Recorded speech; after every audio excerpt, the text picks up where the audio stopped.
നിയമസഭയിലെ 140 മണ്ഡലങ്ങളിൽ 67ാമത് സീറ്റ് തൃശൂർ.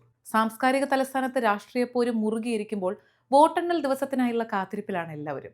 സ്ത്രീ പുരുഷ വോട്ടർമാരുടെ എണ്ണം ഏകദേശം തുല്യമായൊരു മണ്ഡലം കൂടിയാണ് തൃശൂർ. ഇടതു മുന്നണിയും UDFും തമ്മിലുള്ള ശക്തമായ പോരാട്ടമായിരുന്നു മുൻകാലങ്ങളിൽ അവിടെ കണ്ടിരുന്നതെങ്കിൽ സമീപകാലത്തായി NDA ശക്തമായൊരു സ്വാധീനം കാണിക്കുന്നത് പ്രകടമാണ് തൃശൂരിൽ. അതുകൊണ്ട് തന്നെ കേരളം കണ്ട ഏറ്റവും മുതിർന്ന കോൺഗ്രസ് നേതാക്കളിൽ ഒരാളായ K. കരുണാകരന്റെ മകൾ പത്മജ വേണുഗോപാൽ 2024 കോൺഗ്രസ് വിട്ട് BJPയിൽ ചേർന്നത് കോൺഗ്രസ് അനുഭാവികൾ പൊറുക്കുമോ അതോ ചേർത്ത് നിർത്തുമോ?